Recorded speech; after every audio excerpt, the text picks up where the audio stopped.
El rumor de la discordia, un podcast para comentar las noticias de Jalisco. Un rumor es una voz que corre entre el público o un ruido confuso de voces.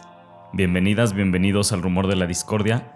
Hoy jueves 16 de febrero del 2023, Pepe Toral. ¿Qué tal, Ángel? Qué gusto estar contigo y tener aquí a una invitada que nos va a ayudar a reflexionar y a tener una postura un poco más crítica de lo que solemos hacer todos los días, compartir información del día a día y pues habrá que criticar esa forma en la que compartimos, pensamos, reflexionamos el mundo a partir de esa información, ¿no? Mónica Velasco, bienvenida. Gracias, Ángel. Gracias, Pepe. Gracias, Mónica, por estar aquí. Muchas gracias, Moni. Te voy a hacer una pequeña introducción. Eres doctora en filosofía y cursaste una maestría en Estados Unidos en enseñanza de filosofía para niños con el creador de este programa, el filósofo estadounidense Matthew Lipman, y fundaste en Guadalajara el Centro de Filosofía para Niños que diriges desde 1990, Moni. Sí. Queríamos ya tener también este espacio porque sentíamos que era necesario en la dinámica de compartir las noticias. Nos habíamos encontrado con varias amigas, familiares, amigos que muchas veces nos dicen que es complicado seguirle el hilo a las noticias o a lo que sucede en nuestra sociedad por el nivel de violencia, ¿no?, que vivimos. Justo el lunes hablábamos de estos casos de los 3 jóvenes que fueron desaparecidos el jueves de la semana pasada. Uno de ellos afortunadamente apareció, pero 2 de ellos permanecen desaparecidos. Y bueno, es una crisis que hablábamos de más de 16,000 personas que permanecen desaparecidas solo en Jalisco. Entonces, solo ese es un preámbulo, ¿no? También está el tema de los feminicidios recientes, que también comentábamos, como la falta de sensibilidad y quizás la manera errónea de acercarse al tema desde el gobernador del estado, Enrique Alfaro, y en general como que todo el tiempo estamos hablando de política y de estas crisis de violencia que se viven, y que sentíamos que hacíamos falta como poner un espacio de reflexión y de pensar también cuál es la utilidad de estar informados de todas estas tragedias cuando a veces nos sentimos incapaces de hacer algo, ¿no? Uh-huh, sí. Entonces, muchas gracias por acompañarnos. Al contrario, muchas gracias a ustedes. ¿Cómo ves ese tema de la agencia, luego le llaman? O sea, ¿qué hacer? ¿No? Normalmente las noticias te hablan de problemas, de desastres, de tragedias, y a veces eso no es una herramienta para hacer algo al respecto, sino pues como quizá para pues sentirse mal y voltear más bien hacia adentro en lugar de hacia fuera, que a veces pareciera que pues es un lugar horrible. Esto que están planteando me parece así sumamente complejo, porque como que es bien sabido el poder de los medios, ¿no? Es así como súper comentado, súper sabido, súper analizado. Y también sabemos que detrás de los medios, y no quiero generalizar, pero creo que en la medida de cada uno de los medios, sean independientes, formales, oficiales, lo que sea, se tiene conciencia de este poder. Y me parece que de pronto hemos estado sometidos a una inmensa cantidad de información donde se enfatiza fuertemente el problema de la vida, pero no se da el mismo espacio para las cosas que sí se hacen en el mundo de solidaridad, de apoyo, de otra manera de vernos socialmente. ¿Por qué pasa esto? No lo sé, pero creo que nos hemos ido acostumbrando, a que gran parte del papel de los medios es concientizarnos, entre comillas, de la problemática de la realidad, pero se reduce la realidad a lo problemático, y me parece que la realidad es mucho más amplia. Claro. No tengo respuesta a por qué los medios hacen eso, y no tengo respuesta a por qué cada espacio casi de reflexión tiene que terminar planteando una problemática. Si bien es importante tener conciencia del problema, también es tener conciencia de que el ser humano es algo más que problema, y dentro de eso somos propuesta. Nada más que las propuestas, si no están enmarcadas en un ámbito productivo, político, de atractivo mediático, ni siquiera se dan a conocer. Ujú. Entonces, creo que en cuanto a la violencia y en cuanto a la problemática tan grande que nos genera una inmensa impotencia, pues los mismos medios nos van dejando abrumados y uno no sabe ni por dónde empezar, ¿no? O sea, ves los feminicidios, ves los desaparecidos. Tú hablabas ahorita de Jalisco, pero yo estuve el otro día en un lugar pequeño que es Córdoba, Veracruz, Sí. y está igualmente tapizado de testimonios de desaparecidos. O sea, no hay un lugar al que voltees donde esta no sea una problemática. Creo que se informa de los desaparecidos. Yo personalmente no he encontrado una respuesta clara al motivo de las desapariciones. Se habla de tráfico de órganos, se habla de tráfico de personas, se habla de reclutamiento para los cárteles, pero en realidad cuando ves el perfil de la gente desaparecida, yo no tengo claro qué es lo que está pasando. Y creo que los medios tampoco nos ayudan a clarificar, nada más nos dan como cifras abrumadoras y pues claro, uno se siente que, ¿y qué hago? ¿No? ¿Por dónde empiezo?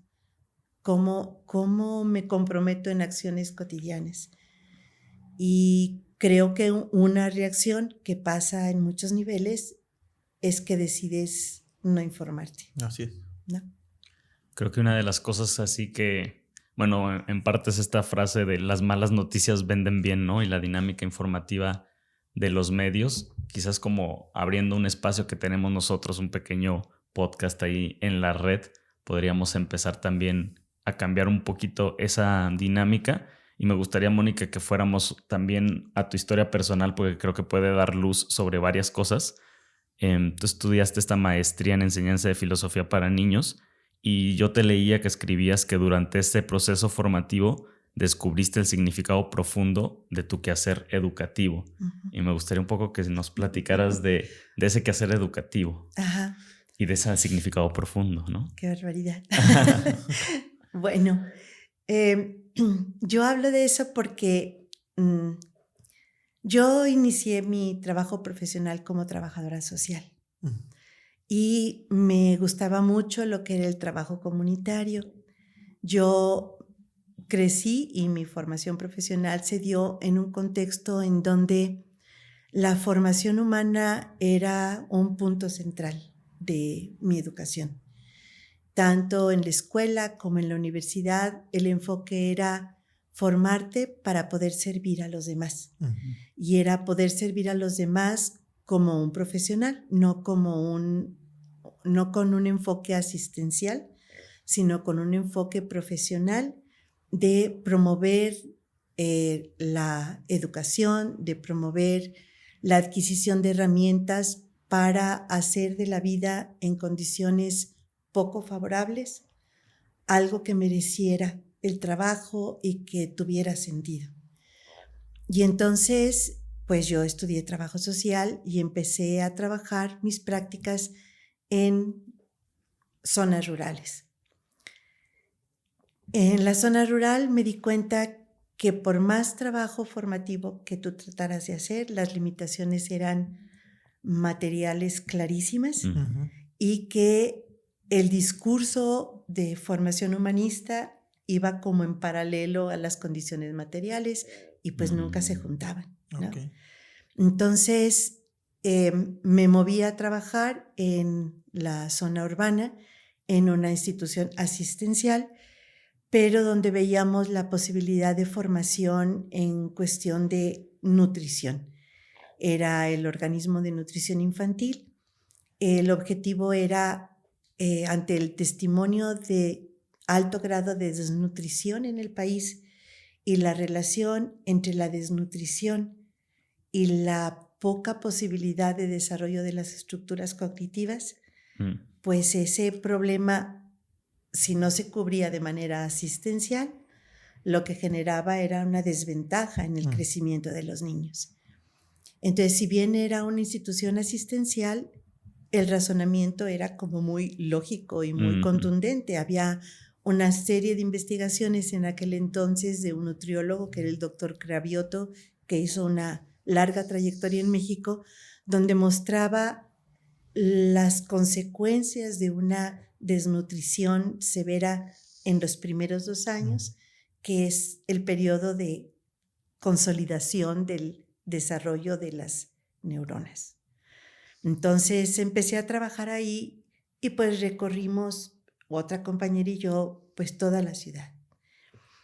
Y ahí lo que me di cuenta era que el trabajo que yo hacía como trabajadora social no trascendía lo suficiente en el conocimiento de las personas. Tú llegabas a una familia, brindabas estos biberones de leche que estaban producidos con un extremado cuidado y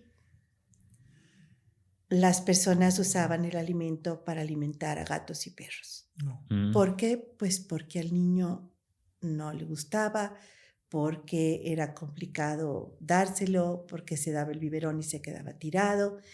Es decir, no lográbamos en todos los casos que las familias tomaran conciencia de lo que esta organización intentaba brindar como a futuro para sus niños.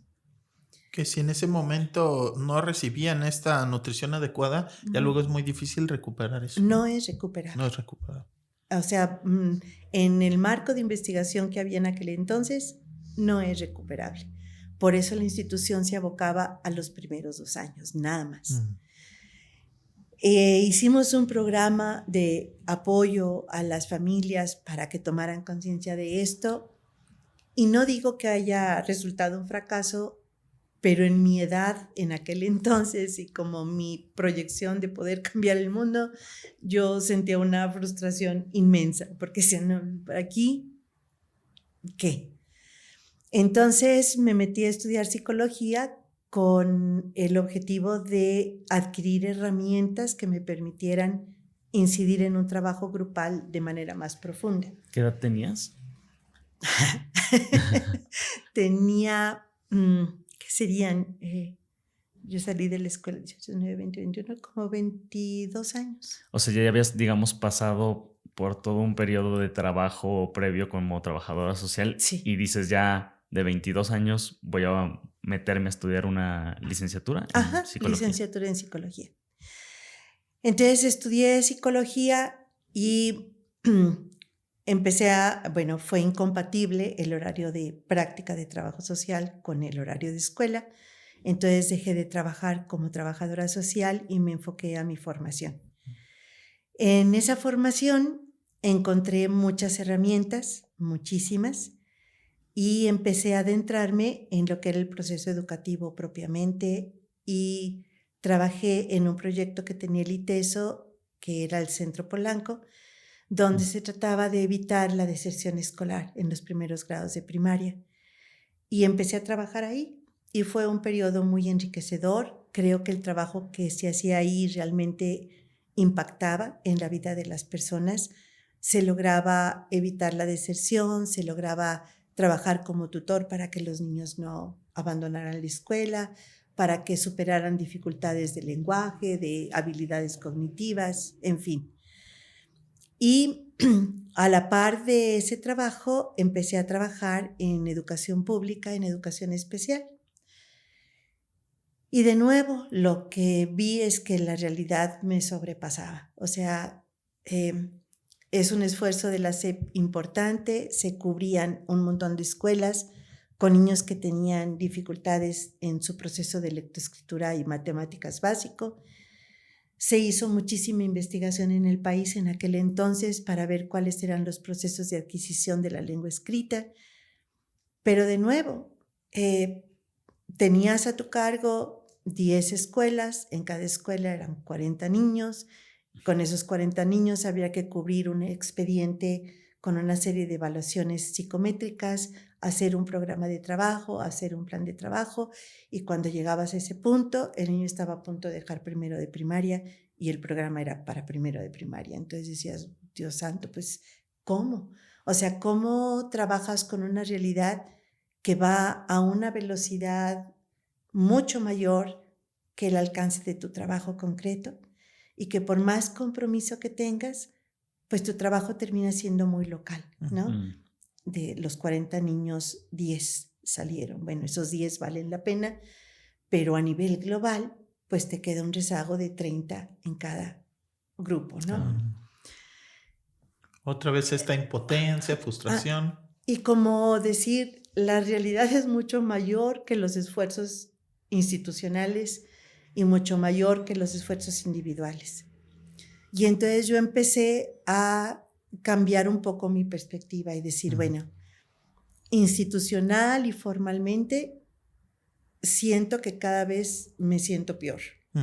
Entonces lo que voy a hacer es trabajar en lo que personalmente alcance a hacer de la mejor manera que pueda, con el alcance que tenga, pero ya no tener como esa meta un poco idealista de decir, por aquí está la va transformación. La transformación y mi vida se va a dedicar a eso.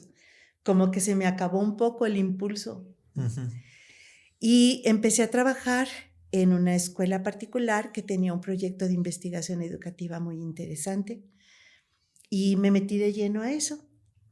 Y en ese trabajo encontré filosofía para niños y me di cuenta de que era a través de esta propuesta que yo podía incidir en esa parte más profunda a la que hago referencia, como el sentido auténtico de mi trabajo educativo, que era como la formación de la persona en el encuentro consigo mismo y como para facilitar que cada uno de nosotros asuma la responsabilidad de ser quien es y se afirme en sus creencias como para dedicar su vida a ello.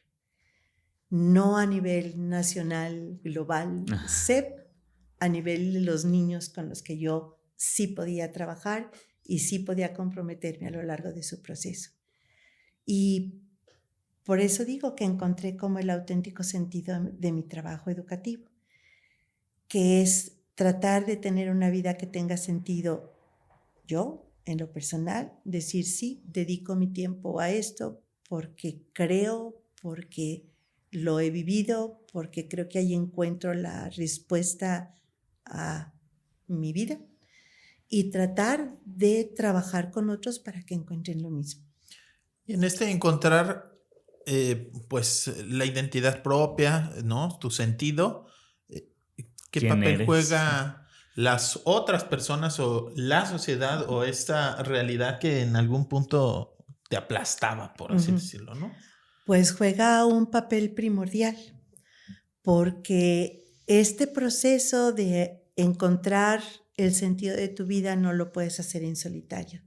Tienes que hacerlo siempre en diálogo con otros, en diálogo con la realidad, en diálogo con el conocimiento y en diálogo con las creencias que te hacen verte a ti como ser humano de cierta manera.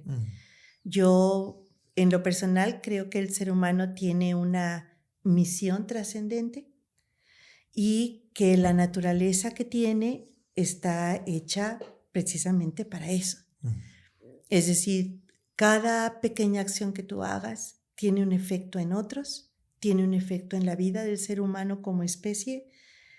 Entonces, tu vida es trascendente, no se queda en ti ni regresa a ti solamente, sino que siempre afecta.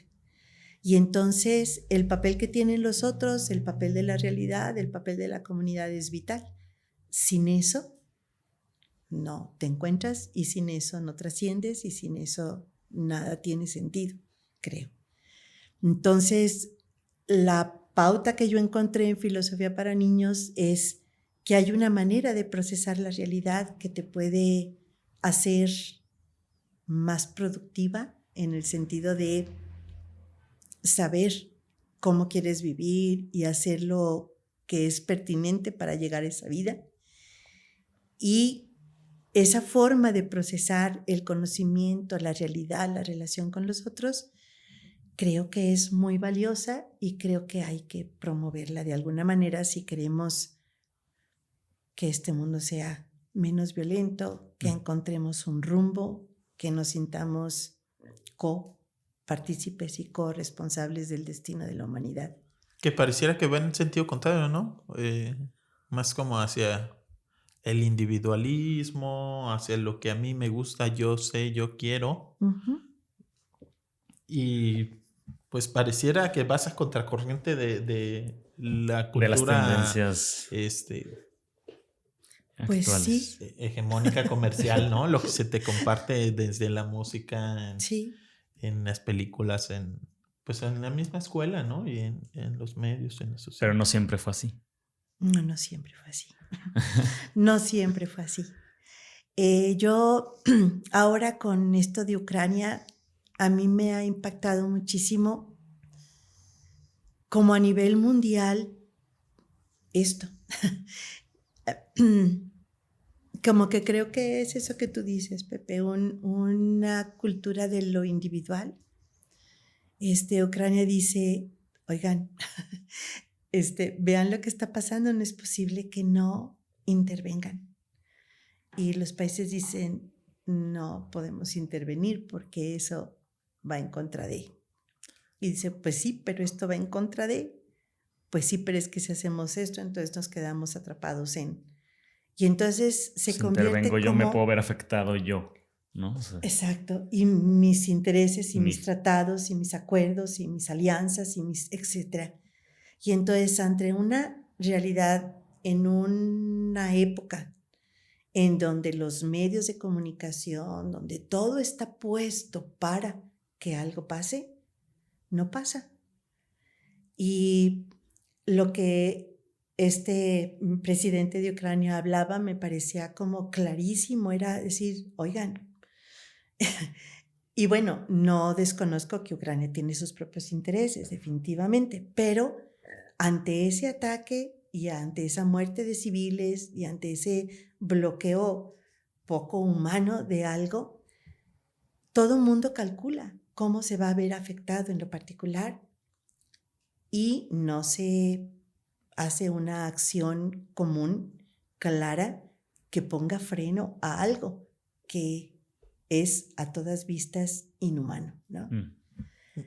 Y quien termina respondiendo, quién sabe también bajo qué intereses, es Musk facilitando la tecnología para que Ucrania no se quede aislada y tenga comunicación interna entre sus tropas y tenga comunicación con el exterior al ser bloqueadas todas sus líneas de comunicación satelital, ¿no? Entonces este cuate manda una cantidad impresionante de drones y de comunicación para que la gente, todo. Y luego le dicen, bueno, es que tú tienes que seguir apoyando. Y dice, bueno, ¿y entonces la nación qué? Y otra vez volvemos a esa negociación de intereses, ¿no? Y parecen más importantes los cálculos políticos y económicos, sobre todo, que la vida de las personas. Claro, por supuesto. Digo, hablando de ese conflicto de cualquier otro, ¿no? Sí. Si volvemos aquí a México, pareciera que las vidas de las personas no son tan importantes como el no afectar a ciertos negocios, hablando de la contaminación o hablando del narcotráfico, bueno, que este sistema económico que muchas veces impacta en otras actividades económicas, lavado de dinero, operación de distintos negocios, pareciera que eso está encima de, pues se están matando, nos estamos matando, nos están matando. Así es, así es. Y me parece que comentaba con Ángel antes de empezar a platicar ante cámara y ante micrófono, le comentaba que yo creo que todo este panorama de violencia implica para que cambie un trabajo profundamente humanista que no creo que se esté haciendo a nivel mundial. Como que lo que se habla para formar a las personas está siempre bajo la lupa de lo productivo, del éxito entendido como producción, de la mayor comodidad, de lo mayor técnico, no sé, pero la parte humanista de decir quién soy yo en realidad y por qué vivo, creo que no se está trabajando de manera consciente, sistemática, intencionada. Y entonces hay un discurso humanista vacío, una aparente criticidad que no es tal, un aparente interés por las clases sociales que tampoco creo que sea tal. Y creo que clases sociales somos todos, no solamente unos. Entonces hay que atendernos a todos, ¿no? Y con una formación humanista auténtica. Yo, cuando me preguntabas de mi edad temprana, había mucha gente, empresarios, gente muy rica, que siempre contemplaban como parte de su proyecto un trabajo de servicio. Y era un trabajo de servicio auténtico. La dimensión social de su... Una dimensión social. De concebirse ellos mismos, ¿no? Exactamente. Y creo que eso es eso, Ángel, una forma de concebirte a ti mismo, tu misión en la vida, tu papel social y como explotar o desarrollar los talentos y usar tus privilegios para algo más. Pero esa parte se ha pasado por el filtro de un discurso vacío, de una descalificación total, de una generalización que no es crítica, y entonces ves un discurso dividido como si el mundo realmente se pudiera dividir en dos, los buenos y los malos, los pobres y los ricos, y dices, creo que eso no es humanista y creo que eso no contribuye a sobrepasar este nivel de violencia. Más bien creo que lo alienta, que crea terreno de cultivo y me parece que no vamos por el camino adecuado. O sea, es el humanismo mexicano, la transformación humanista, es más un eslogan político, no es realmente el humanismo que nos conviene para superar una situación así o transformarla. Pero hay como un vaciamiento de todos los discursos en ese sentido entonces, ¿no? O sea, realmente son como discursos huecos la mayoría de los discursos que vemos y que escuchamos en la cotidianidad. Incluso en redes sociales, pues hablando no nada más del poder, sino también entre gente que sigue en la academia, que ese es otro de los problemas, ¿no? Y que creo que de ahí nace también incluso la misma propuesta de filosofía para niños, cuando este filósofo Matthew Lipman daba clases en una universidad muy prestigiosa en Estados Unidos y que encontraba a sus alumnos como huecos, ¿no? Decía como que no han realmente entendido lo que están leyendo, no están como complejamente leyendo la realidad. ¿Nos puedes platicar un poco quién fue Matthew Lipman? Que creo que es muy interesante y que creo que nos va a seguir dando idea de por dónde viene también la propuesta de filosofía para niños. Sí, Matthew Lipman fue un filósofo norteamericano que tuvo su formación interrumpida en la Segunda Guerra Mundial y la retoma después como filósofo. Y como maestro de la Universidad de Nueva York, encuentra en sus alumnos en aquella época donde estaba como todo el movimiento de Vietnam y muchos otros movimientos sociales, que sus alumnos no eran del todo críticos, sacaban conclusiones y hacían análisis de la situación, pero de una manera poco consistente en su razonamiento. Y entonces él toma el razonamiento toma este aspecto de la falta de consistencia del razonamiento como algo que hay que trabajar desde temprana edad. ¿Qué es esto de la falta de consistencia en el razonamiento?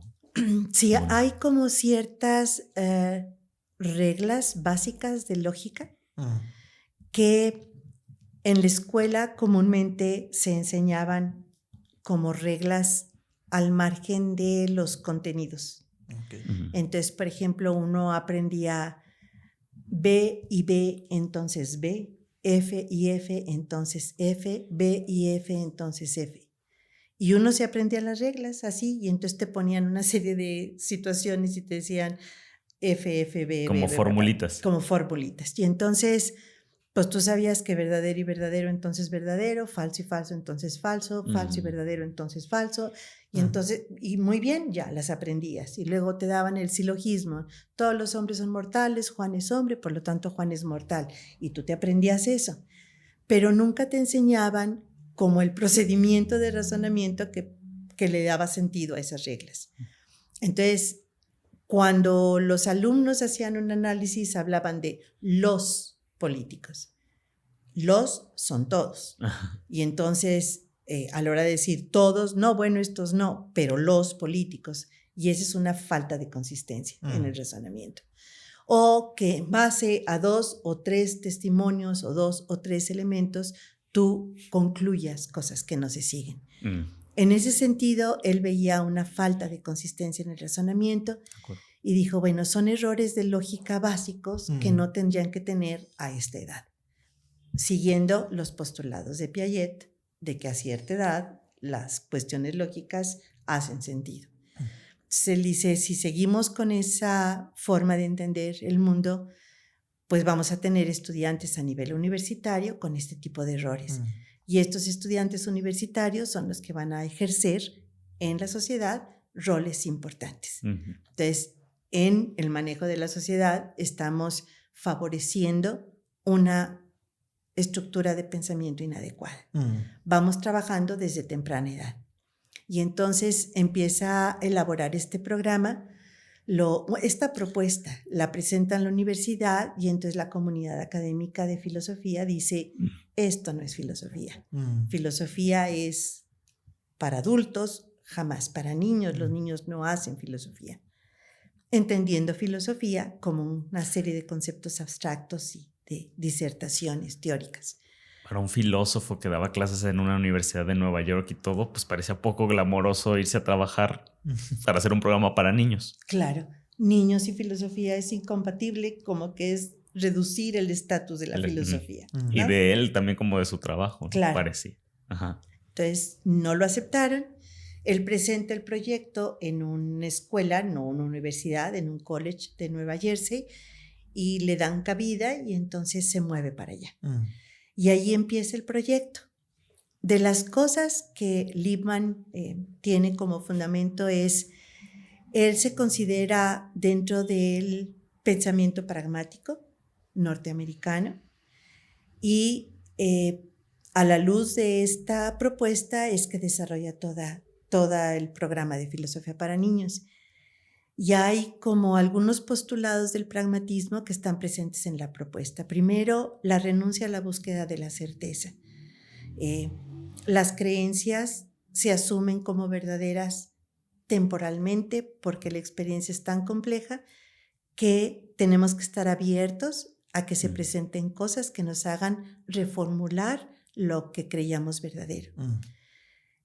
Este proceso de establecer creencias de manera crítica se tiene que hacer en comunidad, donde te asegures que haya la mayor diversidad de pensamiento para prevenir el error en tu proceso y que aquello que pienses se traduzca en acciones concretas de manera que haya una total consistencia, no total, pero una consistencia entre lo que piensas y tu manera de proceder.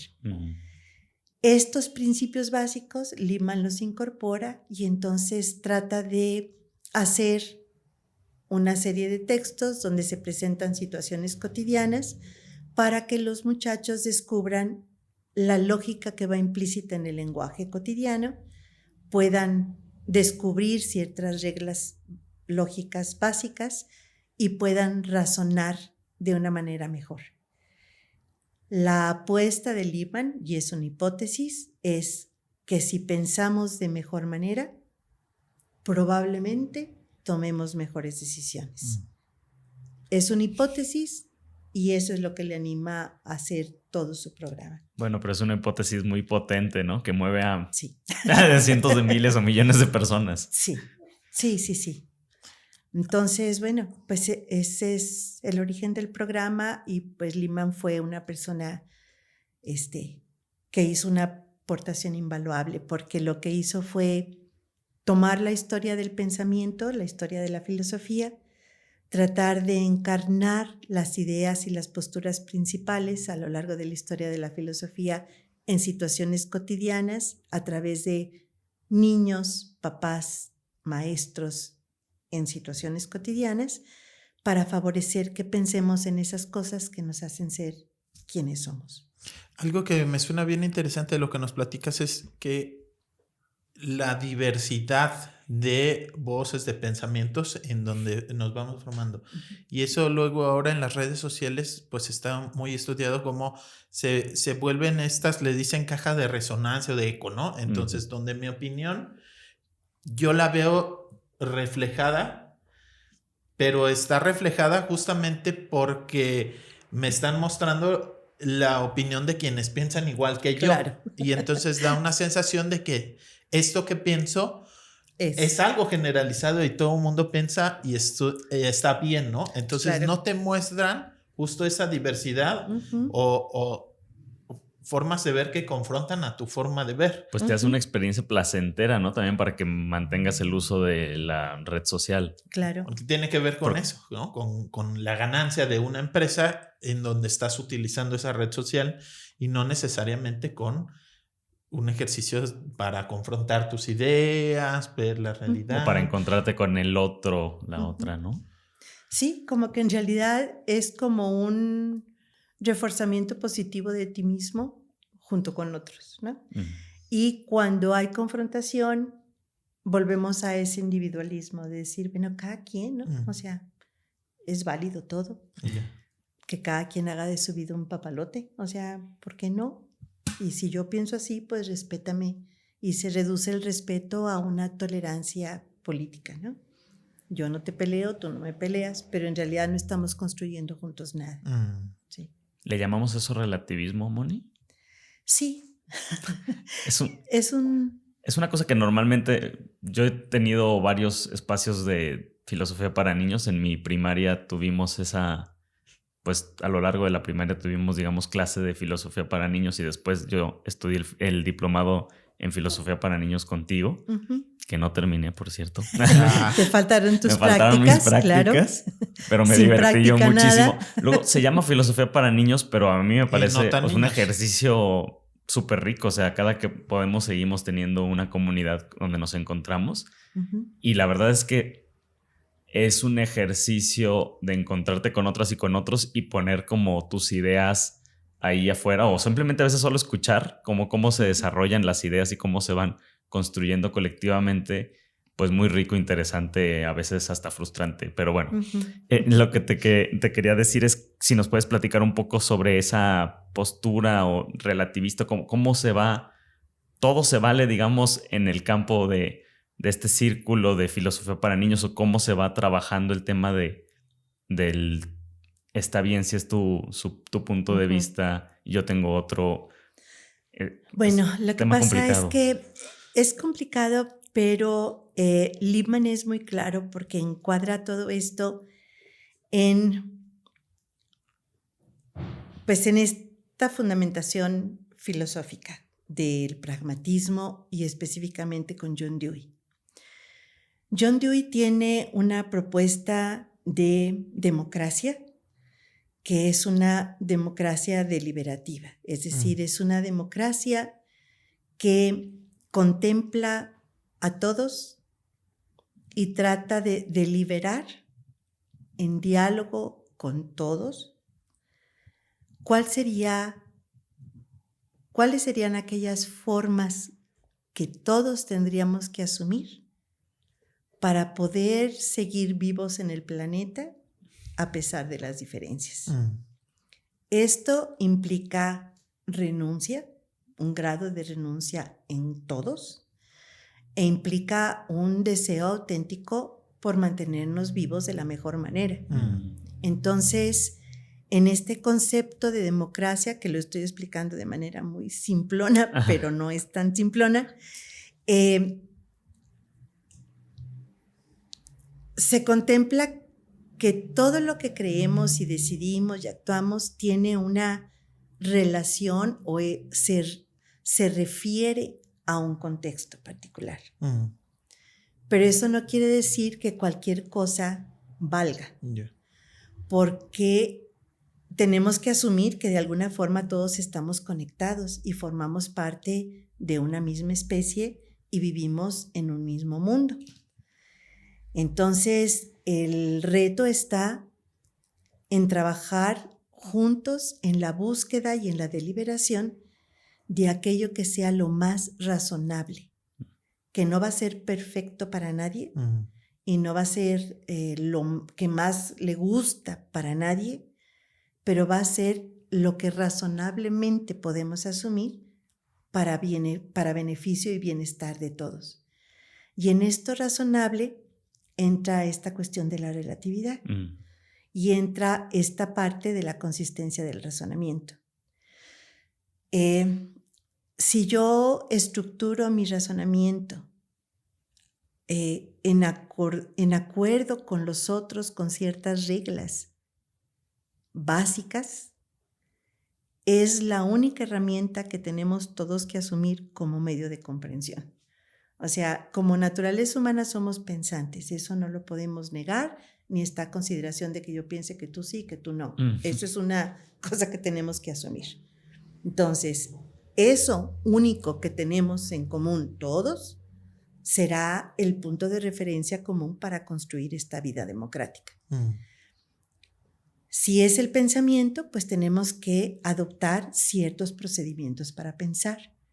Si acordamos esos procedimientos para pensar, tenemos mayores probabilidades de entendernos. Y en esos acuerdos para pensar no se vale que digas que sí y no al mismo tiempo una misma cosa. Entonces, si tú dices, no, pues es que cada quien haga de su vida lo que quiera y todos cabemos igual, pero no se te ocurra hacerme esto, pues ahí estás cayendo en contradicción porque el otro quiere hacerlo, ¿no? O tú dices, no, es que todo es válido, cada quien pues que viva como quiera, ¿ok? Eso es contradictorio si tú dices, está mal que haya violencia y está mal que haya feminicidios, porque la gente que hace esos actos seguramente es porque los quiere hacer, o porque decide hacerlos, o porque se ve obligado a hacerlos. Entonces yo no puedo decir, no, pues cada quien, eso implica que no digas que no a nada. Claro. Y que permitas todo y que te mantengas al margen, ¿no? Entonces, no es relativo. Hay cosas que están bien pensadas o mejor pensadas que otras. Y eso no es relativo.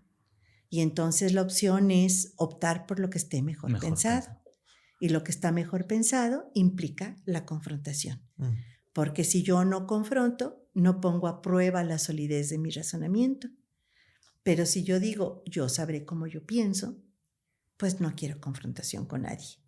Y la confrontación no es pleito, no es descalificación, es un genuino intento por llegar a lo razonable, ¿no? Y decir, bueno, pues no es cierto esto que yo digo en este sentido, pero sí es cierto en este otro, y entonces podemos encontrar un punto de encuentro, ¿no? Que es lo razonable. Y está muy interesante cómo partes de alguna forma ya asumir que tienes algo mal, que vas a ceder, ¿no? O sea, de que no son todo lo que yo digo, a eso es la realidad, ¿no? O siempre soy el más razonable, ¿no? Requiere cierta humildad, reconocer que va a haber cosas en las que tú piensas que no van a ser las que ganen y entrar ya de ahí, digamos, en esta deliberación, en esta confrontación, y entrar con cierta disposición a perder, ¿no? Y a que tu punto de vista no ceder, ¿no? No necesariamente no es perder, es ceder. Es ceder para poder estar, ¿no? Y esto que dices de la humildad es el elemento básico.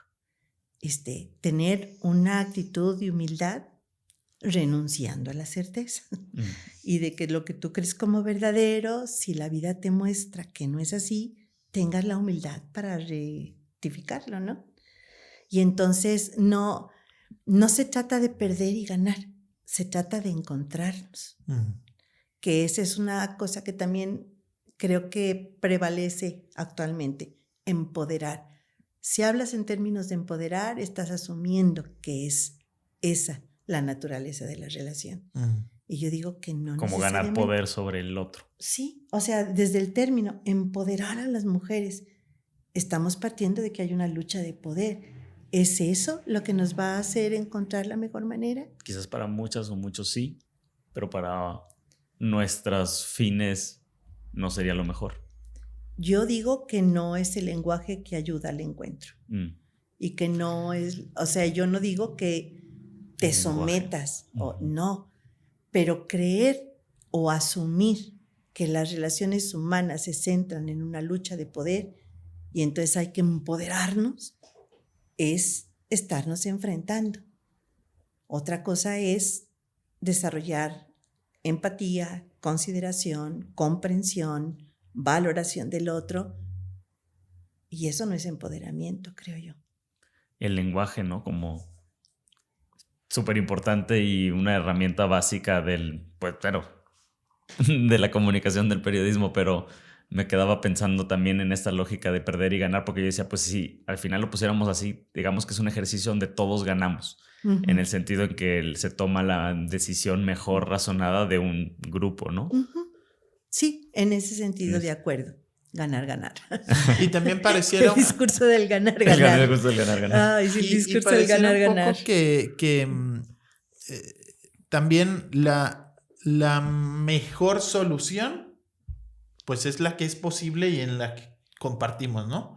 O sea, una solución ideal como tal no existe mientras no sea compartida por todas las personas que están en esta deliberación y por tanto, pues algo ideal, podremos decirlo, la solución perfecta como tal, no existe porque no es compartida. Y la que es compartida va a ser imperfecta, pero es a la que pudimos llegar. Va por ahí un poco también. Va por ahí. ¿Qué es lo razonable? O sea, no es perfecto, pero es lo posible. Es lo posible. ¿No? Y es aquello en lo que estamos dispuestos a comprometernos porque tiene sentido. Si no tiene sentido, pues no me voy a comprometer de ninguna manera, ¿no? Y es ahí donde entra de nuevo la importancia de una formación humana. O sea, tienes una vida para algo y algo tienes que hacer con ella. Y tienes una responsabilidad de ti y de los otros y no estás solo, o sea... No. Para ir llegando también hacia un cierre, te quiero traer de vuelta, Mónica, al tema del periodismo. ¿Qué sería lo razonable para ti en términos? O sea, me gustaría saber también cómo llevas tú tu relación con estar informada, ¿no? Como si lees noticias, si escuchas la radio, si ves la tele, si ves en internet noticias, ¿cómo es tu dinámica como con medios y con el tema de estar informada? Mi dinámica con medios es muy selectiva. Escucho hasta el momento en el que puedo procesar y cuando eso resulta agobiante hasta el punto de sentirme inmóvil, lo paro. Y lo retomo después con otra gente y pregunto, ¿tú oíste esto? ¿Qué piensas? Y hablarlo con otro, aunque no esté muy informado y yo tampoco tenga toda la información, me ayuda como a poner un poco en perspectiva las cosas que a veces los medios presentan como de una manera, yo creo que no exagerada, pero es dramática, ¿no? Entonces, yo así le hago. Leo noticias, busco específicamente en internet algunas cosas que me interesan, escucho algunos programas de radio, no escucho de principio a fin casi nada, como que voy mediándome en lo que puedo en un momento dado procesar o dedicarle tiempo. Y otra cosa que hago es tratar de que la información no obstaculice el desarrollo de mi trabajo. Porque cuando ya empieza a preocuparme tanto por algo que no puedo hacer mi trabajo bien, siento que eso es contraproducente. Entonces, trato de estar informada en la medida que me sirve para seguir encontrando sentido a lo que hago. ¿Qué me gustaría? Pues que el periodismo no fuera tan polarizado, que de alguna manera nos ayudara a ver como dos caras del asunto sin una pretensión que no alcanzo a descubrir a veces detrás de los escritos o detrás de los comentarios. Tiendo a creerle a la gente y de repente digo, eso tengo que cuidar con los periodistas y me gustaría como poder, sí, encontrar algo que no sea tan polarizado, que no sea un diálogo entre periodistas para, no sé, como protagónico de alguna manera, ¿no? Sino más bien como de servicio. Totalmente. Pepe. Pues a mí se me hace interesante ahí en tus anotaciones este tema de la esperanza y relacionándolo con justo, ¿no?, la información. Porque muchas veces damos la impresión, yo lo comentaba el lunes, de que la situación es muy trágica, pero no se muestra que hay posibles cambios, ¿no? ¿Cómo pues, generarnos esta visión de que sí hay esperanza de cambio, de que sí se pueden cambiar las cosas, de que nuestro papel en ese cambio puede ser posible frente a una información que, digamos, pues apunta como hacia lo contrario, ¿no? A que pues vamos al precipicio, la situación está terrible y pues luego hay quien dice ya mejor que se extinga la humanidad, ¿no? O sea, cómo cultivar esa otra forma en donde sí, las cosas están mal, nadie va, tampoco se trata de dentro de nuestra mente todo es bonito, pero hay forma de cambiar esa situación, ¿no?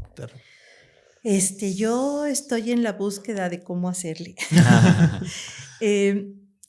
Una cosa que a mí me ayuda mucho es las comunidades de indagación.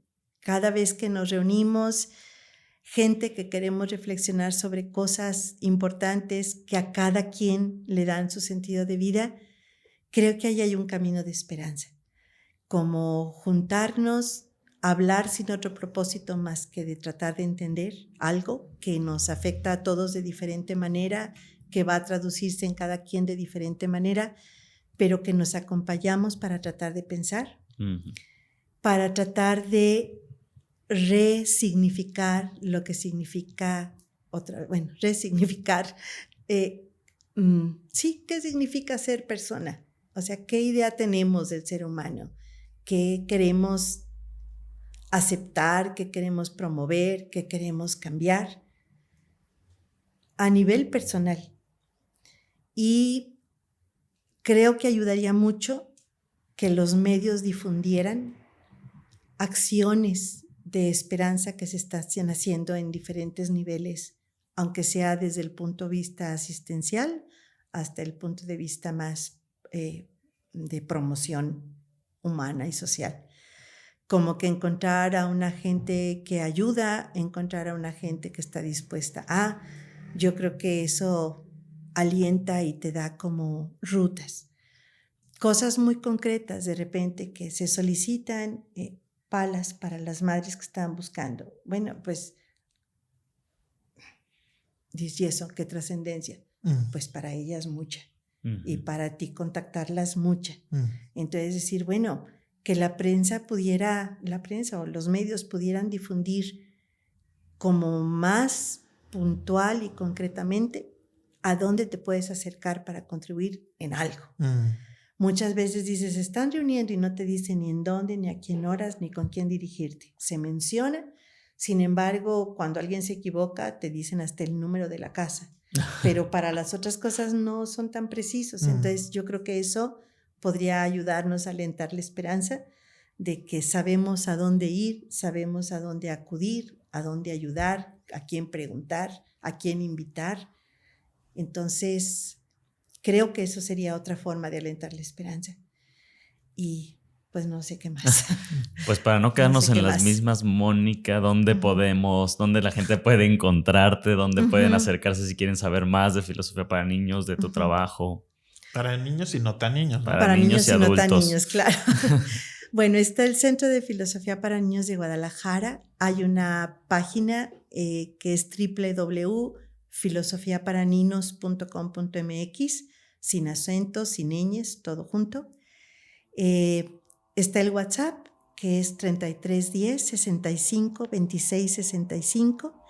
Y pues a través de ustedes y a través de la gente que conozca el programa, que se quiera acercar, encantada. Pues muchísimas Muchas gracias. gracias, Mónica, Al por contrario, a acompañarnos. ustedes. Gracias, Ángel. Nos Gracias, dejas Pepe. muchas reflexiones, ¿no? Para nuestra labor. Muchas gracias. Gracias a ti. Gracias, Moni. Gracias, Pepe. El rumor de la discordia. Un podcast para comentar las noticias de Jalisco.